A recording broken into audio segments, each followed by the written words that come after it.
Avez-vous déjà réfléchi à l'existence de quelque chose au-delà de ce que nos yeux peuvent voir?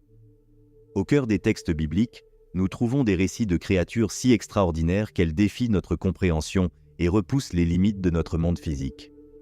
Aujourd'hui, nous allons plonger dans l'une des visions les plus énigmatiques et fascinantes de la Bible. L'apparition mystérieuse des Ophanimes, les roues vivantes du trône de Dieu à travers les yeux du prophète Ézéchiel. Le terme « Ophanim » est dérivé de l'ancien hébreu et se traduit littéralement par « roue ». Cette description en elle-même est déjà fascinante, car ce n'est pas tous les jours que nous entendons parler d'anges ou de créatures célestes décrites de cette manière, n'est-ce pas? Contrairement aux anges ailés qui nous viennent généralement à l'esprit lorsque nous pensons aux êtres célestes, les Ophanimes sont décrits comme des roues entrelacées, couvertes d'yeux de tous côtés. Maintenant, vous vous demandez peut-être, pourquoi des roues? Et pourquoi des roues couvertes d'yeux? Eh bien, cette apparence n'est pas seulement symbolique, mais elle a un but très spécifique. Les roues représentent l'omniprésence de Dieu, montrant qu'il peut se déplacer dans n'importe quelle direction sans obstacle, symbolisant sa capacité à être partout et à tout voir, reflétant son omniscience. De plus, les roues entrelacées, capables de se déplacer dans n'importe quelle direction sans avoir besoin de tourner, suggèrent une mobilité divine parfaite et la complexité de l'opération divine dans l'univers. Chaque mouvement des roues est coordonné, indiquant que tous les événements dans le cosmos sont sous la direction divine. Tout est interconnecté d'une manière que seul l'Esprit de Dieu pourrait organiser et contrôler. Les yeux sur les roues, ils symbolisent la vigilance constante et la connaissance absolue de Dieu. Rien n'échappe à sa vue, et tout est sous son observation. Cela sert de rappel que Dieu ne règne pas seulement sur l'univers, mais il voit et connaît également tous nos chemins. Comprendre les Ophanimes comme une partie de la théologie biblique nous aide à mieux comprendre la nature englobante de Dieu.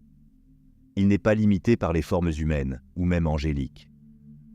Dieu utilise des images et des symboles puissants comme les Ophanimes pour révéler des aspects de sa nature et sa manière d'opérer dans le monde et dans l'histoire. Alors, lorsque nous pensons aux Ophanimes, nous réfléchissons vraiment à des concepts très profonds sur Dieu, son omniprésence, son omniscience et sa souveraineté absolue sur toute la création. Cela nous donne une perspective plus large et une appréciation plus profonde de la grandeur et de l'incompréhensibilité de notre Dieu. Ézéchiel était un homme d'origine sacerdotale, né à une époque de tumulte et de désespoir pour le peuple d'Israël. Emporté en captivité lors de la première invasion de Nabuchodonosor à Jérusalem en 597 avant J.C., Ézéchiel se retrouva exilé sur les rives du fleuve Kébar, en Babylonie. C'est dans ce contexte de crise qu'il reçut les visions qui définiraient son ministère prophétique et transformeraient sa vie pour toujours. En tant que prêtre, Ézéchiel possédait une compréhension approfondie des traditions et lois judaïques, notamment celles liées au temple et au culte de Dieu. Cette base théologique était cruciale, car ses visions et messages plongeaient souvent dans des symbolismes liés au sanctuaire et à la présence de Dieu. Son appel prophétique est survenu à un moment où les exilés se sentaient abandonnés et questionnaient la présence et le pouvoir de Dieu dans leur vie. La vision initiale d'Ézéchiel est marquée par des images puissantes et symboliques. Une tempête venant du nord, un grand tourbillon avec du feu intermittent, et au milieu du feu, quelque chose qui semblait être 4 créatures vivantes, chacune avec 4 visages et 4 ailes.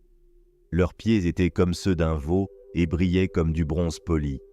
La vision de ces créatures, qui seraient plus tard identifiées comme des chérubins, n'était que le début. L'aspect le plus intrigant de la vision, qui deviendrait plus tard central dans la théologie d'Ézéchiel, étaient les roues dans les roues, connues sous le nom d'Ophanimes. Ces roues, couvertes d'yeux de tous côtés, représentaient l'omniprésence et l'omniscience de Dieu. Elles étaient capables de se déplacer dans toutes les directions sans nécessité de rotation, symbolisant la capacité divine d'agir et d'observer sans limitation. Pour Ézéchiel et pour les exilés, la vision des Ophanimes réaffirmait que, même physiquement éloignés du temple et de la terre promise, ils étaient toujours sous la surveillance et les soins de Dieu. Le ministère d'Ézéchiel s'est donc déployé dans une série de messages qui confrontaient les exilés à la réalité de leurs péchés, la raison derrière leur exil, mais offrait également des promesses de restauration et de renouveau. Il a prophétisé sur un nouveau temple et une nouvelle forme de présence divine, qui n'était pas confinée à l'emplacement physique du temple à Jérusalem. Ces prophéties ne consolèrent pas seulement le peuple, mais réorientaient également leur compréhension de Dieu et de la manière dont il pourrait interagir avec eux dans toutes les circonstances. Ézéchiel émerge donc comme une figure d'une immense complexité et profondeur. Son héritage ne se limite pas au contexte historique de son action, mais s'étend comme un rappel perpétuel de la souveraineté de Dieu et de sa présence constante, même dans les moments les plus sombres. Les visions d'Ézéchiel, en particulier celles des Ophanimes, résonnent à travers les siècles comme des témoignages de la portée et de la profondeur du soin divin, assurant que, peu importe où nous sommes ou quels défis nous affrontons, nous ne sommes jamais hors de portée de Dieu. C'est un confort et une promesse qui soutiennent la foi jusqu'à nos jours, offrant espoir et orientation au milieu des incertitudes de la vie.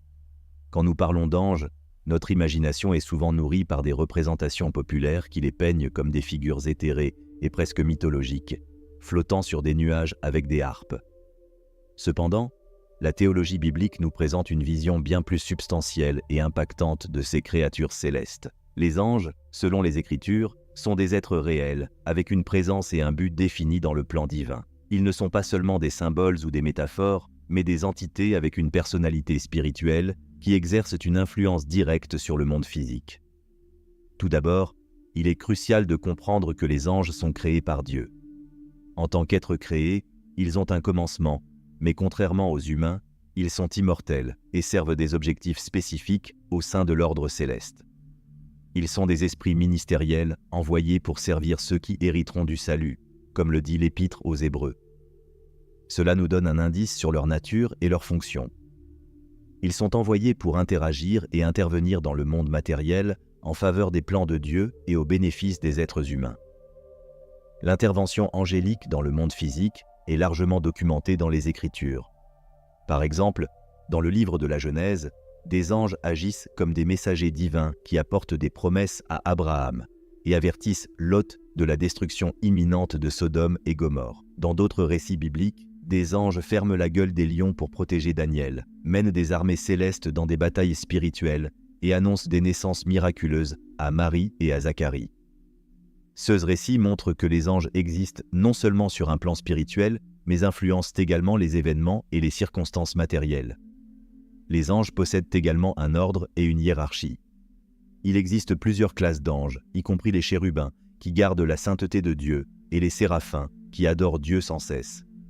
Ces êtres ont des apparences et des capacités différentes, certains avec de multiples ailes ou remplis d'yeux, chacun reflétant des aspects uniques de la majesté et de la puissance de Dieu.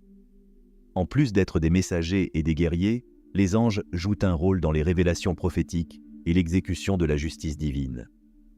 Ils apparaissent à des moments cruciaux de l'histoire du salut, guidant, protégeant et parfois apportant des paroles de jugement. Cela renforce l'idée que leur existence a un impact direct et palpable sur le monde physique et spirituel.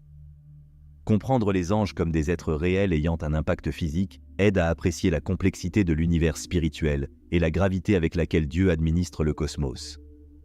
Les anges ne sont pas de simples figures décoratives dans la théologie chrétienne. Ils sont des agents actifs de la volonté de Dieu, impliqués dans des missions qui traversent les cieux et la terre. Ils nous rappellent que le monde visible n'est qu'une partie de la réalité totale que Dieu gouverne et que les forces spirituelles opèrent continuellement autour de nous, souvent au-delà de notre perception ou compréhension. La vision initiale d'Ézéchiel est l'un des passages les plus impressionnants et symboliquement riches de toute la Bible. Ce récit, trouvé dans le premier chapitre du livre d'Ézéchiel, sert non seulement d'introduction au ministère prophétique d'Ézéchiel, mais établit également des thèmes et des images qui résonneront tout au long du texte subséquent. Décortiquons ensemble cette vision, facilitant la compréhension de ces éléments et de ces significations. Ézéchiel était parmi les exilés au bord de la rivière Kebar lorsqu'il a eu cette vision. Il est important de noter que de telles visions n'étaient pas de simples fantasmes. Elles étaient des expériences profondes et spirituelles qui communiquaient des vérités divines de manière hautement symbolique. Ézéchiel voit initialement une tempête approcher du nord, un grand tourbillon avec du feu enveloppant, et au milieu de ce feu, quelque chose qui semblait être 4 créatures vivantes. Ces créatures n'étaient pas ordinaires. Chacune possédait 4 visages et 4 ailes, et leurs jambes étaient droites, avec la plante des pieds comme celle d'un veau, brillant comme du bronze poli. Chacune des faces des créatures avait une signification symbolique profonde. Visage humain représente l'intelligence et la rationalité. Visage de lion symbolise la force et la royauté. Visage de bœuf indique le travail acharné et le service.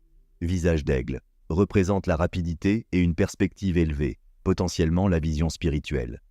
Ce visage suggère que les créatures, qui sont plus tard identifiées comme des chérubins, incarnent des attributs divins de sagesse, de pouvoir, de service et de souveraineté. Elles sont équipées pour exécuter la volonté de Dieu dans toutes leurs capacités, représentant la présence omnisciente et omnipotente de Dieu, qui observe et interagit avec toutes les parties de la création. En plus des créatures, Ézéchiel décrit des roues dans les roues, pleines d'yeux tout autour. Ces roues sont décrites comme brillant comme le béryl, un minéral vert éclatant. Les roues pouvaient se déplacer dans n'importe quelle des 4 directions sans se tourner, indiquant la capacité de Dieu à se déplacer avec une liberté parfaite, sans obstacle, reflétant l'omniprésence divine. Le fait que les roues soient pleines d'yeux suggère une vigilance et une connaissance complète, symbolisant l'omniscience de Dieu. L'interaction entre les créatures et les roues, où l'esprit des créatures était dans les roues, indique que l'action divine et la présence divine sont inextricablement liées. Là où Dieu souhaite agir, sa présence s'étend. Ce mouvement unifié et la conception complexe des roues réaffirment la souveraineté et la providence de Dieu en toutes choses. Pour Ézéchiel et pour nous, cette vision sert de puissant rappel de la majesté et de l'autorité de Dieu, même dans des circonstances qui semblent chaotiques et désespérées, comme l'exil dans lequel Ézéchiel et ses contemporains se trouvaient. Les chérubins sont certaines des créatures les plus fascinantes et énigmatiques décrites dans la Bible.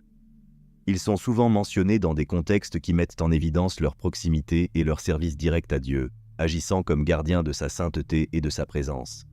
Explorons ensemble le rôle des chérubins et comment ils nous aident à comprendre des aspects importants de la présence divine. Premièrement, il est crucial de comprendre que les chérubins ne sont pas de simples anges. Ils sont décrits comme des êtres de grande puissance et de majesté, souvent associés au trône même de Dieu. La première mention de chérubins dans la Bible survient juste après la chute d'Adam et Ève, lorsqu'ils sont placés par Dieu pour garder le chemin vers l'arbre de vie dans le jardin d'Éden. Cette fonction initiale de gardien souligne non seulement la sainteté de ceux qu'ils protègent, mais aussi la gravité de la situation après la chute humaine. Les chérubins apparaissent également de manière proéminente dans la vision d'Ézéchiel, comme nous l'avons discuté précédemment.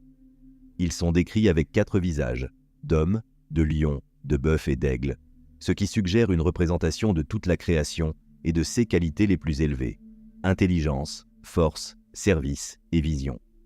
Les différents visages peuvent indiquer la capacité des chérubins à percevoir et à opérer dans toutes les sphères de la création, servant Dieu dans toutes les capacités nécessaires. En plus des visages, les chérubins possèdent des ailes avec lesquelles ils couvrent leur corps et volent, symbolisant peut-être leur promptitude et leur capacité à exécuter immédiatement les ordres de Dieu. Ézéchiel décrit également les roues associées aux chérubins, qui se déplacent avec eux, suggérant une parfaite harmonie entre la volonté divine et son exécution. Le rôle des chérubins comme gardiens du trône de Dieu est encore plus étendu dans le contexte du tabernacle et du temple de Salomon. Dans le Saint des Saints, où l'arche de l'Alliance était gardée, 2 chérubins d'or étaient positionnés sur le couvercle de l'arche, connu sous le nom de propitiatoire. Ces chérubins symbolisaient la présence immédiate de Dieu parmi son peuple, servant comme un rappel visuel de sa sainte demeure et de la nécessité de révérence et de pureté. La fonction des chérubins comme gardiens de la sainteté de Dieu et exécuteurs de sa volonté nous rappelle que la présence de Dieu est à la fois une source de confort et une raison de révérence. Ils sont un exemple puissant de la manière dont l'ordre céleste est organisé et comment les êtres célestes servent et adorent Dieu sans cesse. Comprendre les chérubins de cette manière aide à enrichir notre perception de la théologie biblique sur les anges et autres êtres célestes. Ils ne sont pas juste des créatures distantes ou des figures décoratives. Ils sont des participants actifs dans le maintien de l'ordre divin et dans la manifestation de la présence de Dieu. À travers eux, nous sommes rappelés de la majesté de Dieu et de sa souveraineté active sur toute la création. Dans la vision d'Ézéchiel, les roues dans les roues, décrites se mouvant dans toutes les directions sans nécessité de tourner, symbolisent de manière impressionnante l'omniprésence de Dieu. Ces roues, qui accompagnent les êtres vivants, ou chérubins, révèlent que Dieu n'est pas confiné à un lieu spécifique, comme un temple ou une localisation géographique. Il transcende les barrières physiques et est présent partout en même temps. Cette capacité d'être partout, de se faire présent dans chaque coin de l'univers, est fondamentale pour comprendre l'essence d'un Dieu qui prend soin, surveille et gouverne le monde de manière complète et souveraine. Pour les exilés en Babylonie, comme Ézéchiel et ses contemporains, le message de l'omniprésence divine était à la fois un réconfort et un rappel que, malgré leur situation physique lointaine et souvent désespérée, ils n'étaient pas hors de portée de Dieu. Cette réalité sert à nous assurer que, peu importe à quel point nous pouvons nous sentir isolés ou perdus, nous ne sommes pas cachés de la présence de Dieu. Il est avec nous, nous guidant à travers nos voyages et expériences, indépendamment de combien désorientés ou éloignés nous pouvons nous sentir de chez nous ou d'un sens de communauté et d'appartenance. En même temps que l'omniprésence, la vision d'Ézéchiel met également fortement en lumière l'omniscience de Dieu à travers les multiples yeux qui ornent à la fois les roues et les chérubins. Ces yeux ne sont pas de simples ornements. Ils symbolisent la capacité divine de voir et de tout savoir. Rien n'échappe à la connaissance de Dieu, qu'il s'agisse d'un événement mondial ou des pensées les plus intimes et des secrets de chaque cœur humain. Cette vision souligne que Dieu possède une connaissance complète et parfaite de tout ce qui s'est passé, se passe et se passera. Pour nous, cette compréhension de Dieu comme omniscient peut être à la fois effrayante et profondément réconfortante. Effrayante, car elle nous confronte à la réalité que nos pensées et actions sont entièrement exposées devant lui. Réconfortante, parce que nous pouvons avoir confiance qu'il comprend nos circonstances et nos défis mieux que nous-mêmes. Dans les moments d'incertitude ou de difficulté, savoir que Dieu connaît nos luttes et est activement impliqué dans nos vies peut apporter un grand confort et la paix. En réfléchissant sur ces aspects de la nature de Dieu, son omniprésence et son omniscience, nous sommes invités à renouveler notre perception de qui est Dieu et comment il interagit avec le monde. Il n'est pas un observateur distant, mais un participant actif dans la réalité humaine, œuvrant de manières qui peuvent souvent sembler mystérieuses, mais qui visent toujours à l'accomplissement de ce dessein divin et au bien ultime de sa création. Ainsi, en contemplant ces attributs divins à travers la vision d'Ézéchiel, nous sommes encouragés à vivre avec une conscience renouvelée de la présence constante de Dieu dans nos vies et de sa compréhension complète de notre situation. Cela devrait nous inspirer non seulement à faire plus confiance en Dieu, mais aussi à vivre de manière à refléter notre conscience que nous sommes toujours en présence du divin. Quand nous parlons de la pertinence des anges dans la théologie chrétienne, nous plongeons dans un aspect fascinant et essentiel de la compréhension spirituelle que le christianisme offre. Les anges ne sont pas simplement des figures décoratives dans les récits bibliques ou l'art religieux. Ils remplissent des fonctions vitales qui impactent directement la réalisation de la parole de Dieu, en plus de jouer un rôle crucial dans la protection et le guidage spirituel. Explorons comment ces créatures célestes influencent notre compréhension du royaume spirituel et pourquoi elles sont si importantes pour les chrétiens. Premièrement, l'un des rôles les plus connus des anges est celui de messagers de Dieu. Ils sont envoyés par Dieu pour communiquer des messages importants aux êtres humains. Nous voyons cela dans de nombreux passages bibliques, comme lorsque l'ange Gabriel annonce à Marie qu'elle sera la mère de Jésus. Ce message portant souvent des instructions, des révélations ou des présages cruciaux qui sont fondamentaux pour le déroulement du plan divin. Ainsi, les anges agissent comme des ponts entre le divin et l'humain, facilitant la communication directe de Dieu avec les personnes, ce qui est essentiel pour la réalisation de la parole divine. En plus d'être des messagers, les anges jouent également le rôle de protecteurs. Ils sont désignés par Dieu pour garder et protéger les individus, comme nous le voyons dans la promesse du psaume 91, qui dit que Dieu donnera des ordres à ses anges pour protéger les fidèles dans tout leur chemin. Cet aspect de protection ne se limite pas seulement à la sécurité physique, mais s'étend également à la guidance spirituelle et au combat dans les batailles spirituelles, où les anges luttent contre les forces spirituelles du mal, comme décrit dans le livre de l'Apocalypse. Les anges ne protègent pas seulement physiquement, mais guident également de manière spirituelle. Ils aident les fidèles à discerner les directions et les choix justes, influençant subtilement leur parcours spirituel. Cette orientation peut être moins évidente que les messages directs, mais elle est tout aussi vitale pour la croissance spirituelle et pour maintenir les croyants sur le chemin que Dieu a préparé pour eux. La présence des anges nous rappelle que notre monde n'est qu'une partie d'une création bien plus vaste et complexe qui inclut des réalités spirituelles qui dépassent notre compréhension habituelle. Ils nous aident à comprendre que le royaume de Dieu n'est pas quelque chose de lointain et d'inaccessible, mais une réalité vibrante et interactive qui influence constamment notre existence. À travers les anges, nous apprenons sur la nature hiérarchique et ordonnée du royaume spirituel, et sur la manière dont le pouvoir de Dieu se manifeste de diverses manières, à travers différents agents. Ainsi, la pertinence des anges va bien au-delà de leur apparition dans des narrations bibliques isolées. Ils sont fondamentaux dans la réalisation de la parole de Dieu, offrant protection, orientation et un pont entre l'humain et le divin. Pour les chrétiens, comprendre et apprécier le rôle des anges est essentiel pour une compréhension plus complète du royaume spirituel et de la souveraineté de Dieu. Ils renforcent notre foi et enrichissent notre vie spirituelle, nous rappelant constamment de la présence et de la provision de Dieu dans nos vies. Dès le début de son appel prophétique, Ézéchiel a été confronté à des visions qui étaient à la fois effrayantes et éclairantes. Sa première grande vision, détaillée dans le chapitre 1 de son livre, introduisait des éléments tels que les ophanimes et les chérubins, qui symbolisaient des aspects de l'omnipotence et de l'omniscience de Dieu.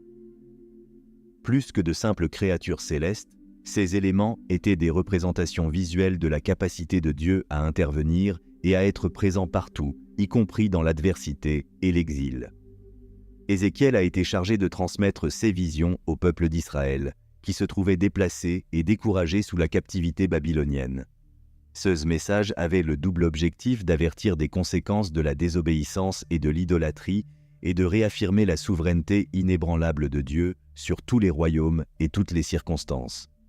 L'un des messages centraux des visions d'Ézéchiel est la souveraineté divine. Au milieu des visions de créatures célestes et de phénomènes surnaturels, Dieu révèle à Ézéchiel que, malgré la victoire apparente des ennemis d'Israël et la destruction du temple, il règne encore suprême. C'est un thème récurrent qu'Ézéchiel est incité à souligner. Dieu contrôle l'histoire, et les événements actuels font partie d'un plan plus large de jugement et de restauration éventuelle. En outre, les visions réitèrent la présence continue de Dieu. Même lorsque le temple n'est plus physiquement accessible, les visions d'Ézéchiel enseignent que Dieu n'est pas confiné à un espace géographique. Il est activement impliqué avec son peuple, percevant leur lutte et y répondant de manière qui, bien que mystérieuse, est toujours parfaite et juste. Ézéchiel est allé au-delà de simplement rapporter ses visions. Il a été un exemple d'obéissance et de courage prophétique, vivant beaucoup de ses prophéties de manière dramatique et personnelle pour démontrer leur authenticité et leur urgence. Il est un modèle de la manière dont la foi peut se manifester activement, même dans les périodes les plus sombres. Pour les contemporains d'Ézéchiel et pour nous aujourd'hui, ces expériences et messages offrent une perspective vitale sur la manière de faire face aux crises. Ils nous enseignent que la foi n'est pas seulement une question de confort en temps de paix, mais aussi de confiance en temps de tribulation. La vie et les visions d'Ézéchiel renforcent l'idée que Dieu travaille toujours, même dans les coulisses de la souffrance humaine et du désordre mondial. La mission d'Ézéchiel, remplie de visions complexes et de messages puissants, sert de rappel crucial de la nécessité de rester fidèle et attentif à la voix de Dieu. Les visions qu'Ézéchiel a diffusées n'étaient pas seulement pour son propre temps. Elles continuent de parler à tous ceux qui cherchent à comprendre la nature de Dieu et son action dans le monde, assurant que, peu importe à quel point le moment est difficile, la souveraineté de Dieu et sa présence sont constantes et réconfortantes. J'espère que vous avez trouvé inspiration et une compréhension plus profonde dans les visions d'Ézéchiel que nous avons explorées aujourd'hui. Les messages de souveraineté et de présence de Dieu, même en temps d'adversité, sont véritablement transformateurs. Si vous avez aimé cette vidéo et souhaitez continuer à explorer des thèmes aussi profonds, n'oubliez pas de laisser votre like, car cela aide vraiment la chaîne à grandir et à apporter plus de contenu comme celui-ci pour vous. De plus, si vous n'êtes pas encore abonné, cliquez sur le bouton d'abonnement et activez la cloche de notification pour ne manquer aucun de nos futures vidéos. Et j'aimerais vraiment savoir ce que vous pensez du thème d'aujourd'hui. Comment les visions d'Ézéchiel parlent-elles à votre contexte de vie? Laissez votre commentaire ci-dessous, partagez vos idées ou toute question que vous pourriez avoir. Continuons cette conversation et approfondissons encore notre compréhension ensemble. Merci beaucoup d'avoir regardé et à la prochaine vidéo.